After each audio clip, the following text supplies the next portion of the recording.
Hey everybody, I'm Solomon with ClickX. Today's marketing hack of the day, I want to talk about blogging mistakes that you need to avoid to get your SEO and your traffic generation off to a great start. Let's get started.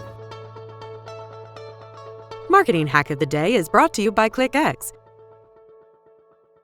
It's my passion to help as many companies as I possibly can get better ROI from their marketing that they're already doing. So if I can help you do that, and if I can help you fail less, right, by avoiding these mistakes, then you're already successful. You might have seen this for your own blog, or you've seen other people do it, is actually having a 2-part or 3-part blog series, okay? Or you write the first part of your blog and say, this is part 1, and you're gonna post the next one in a week because you haven't really crafted it. You're better off having a very long form post, especially in the last several years. This has become really popular and very effective than to have little 300-word posts, part 1, part 2, part 3, part 6. I've made this mistake myself, but I don't do that anymore. I'd rather you take an extra week and come up with the one badass blog post that you don't need to have a part 2 for. All right, the next thing is having a lot of duplicated content, all right?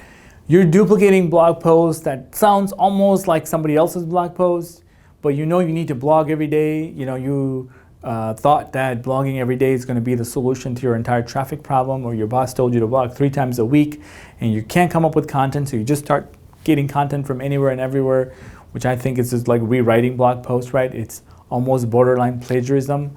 I don't think that's a good strategy for blogging, and if you're going to have a blog, you need to really know that this is what you're going to solve. This is my challenge. This is what I help companies fix. This is what I do, and I'm going to talk about this, and that's our theme, right? This is our style of writing. This is our audience. Once you have all that put together, your persona, your ideal client profile, and you don't really have a problem anymore about not having any blog posts. You can work on your strategy, maybe use a whiteboard and start to put all the different things that you want to be known for, and really, honestly, just start making little doodles, right? I want to blog about this topic, that topic. I want to blog about this topic. I want to be known for this topic, and just really, really find out what your persona really needs.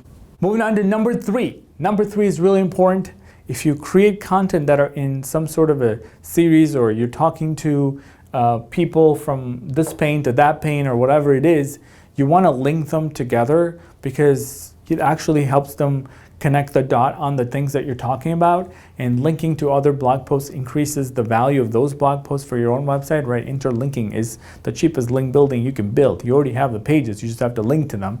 If you do that, it actually increases the engagement. People won't abandon that one blog post, and it actually looks good for Google that they're going from one page to the other. It lowers your bounce rate. Interlinking, interlinking, interlinking, all right? It's really important. If you worked really hard on all these other blog posts, why don't you link to them?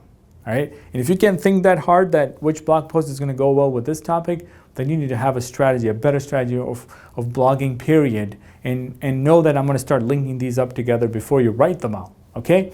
All right, so number 4 is not using data as evidence for your blog content, all right? You got to use some data to back up the claims that you're making on your blog post, right? People like data because they want to know black from white. They want to know research. It gets a lot of shares from my experience, and I'm sure other pieces too. If you can do firsthand research, oh my gosh, you're going to be a thought leader in no time, right? You won't need to watch this video because you already know how to do blogging right. But if you can't come up with first-hand research, then you need to find out where can you get some research data to back up the claims, right? Why should they listen to you? Think about it. What's in it for me, right? That's what they're thinking. Your audience is thinking, how is this going to solve my problem? Number 5, you ready? It is not having any call to actions on your blog, okay? Call to actions should be everywhere on your website, including your blogs. Why do I say that? It's because if you don't really have a call to action, you're not going to get them to convert because they never saw the button in the first place. If they don't convert and you keep writing more blog posts thinking that blogs are going to increase your traffic like this, right? You're just going to go thousands of views for that blog post, and you have no call to actions. What's the point for traffic if you're not going to get any conversions? So not really having conversions is not going to help you, right? It's not going to help you monetize the website and generate more leads and more traffic and more sales. So you really want to think about generating more revenue, and that means that you need to convert some of these people to your subscriber list. That's your first and foremost thing. If you can get them to subscribe, then they're more likely to get your content over time, and you're nurturing them throughout the long-term journey, and then invite them to something that they want to do. Maybe it's a research project, or you want to send them an ebook, or whatever it is that you want to do to those subscribers. That's your job.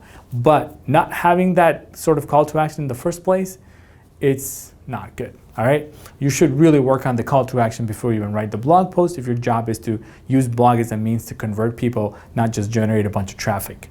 All right, so I hope you got some insights into what you can do to avoid these few mistakes I talked about. There's probably a lot more out there, but I see this all the time, and I wanted to help people, the masses, fix up their blog posts so they can generate more traffic and more customers. As always, if you have any questions, don't hesitate to reach out. Thank you for watching another edition of Marketing Hack of the Day. Oh, hi! Subscribe to our channel!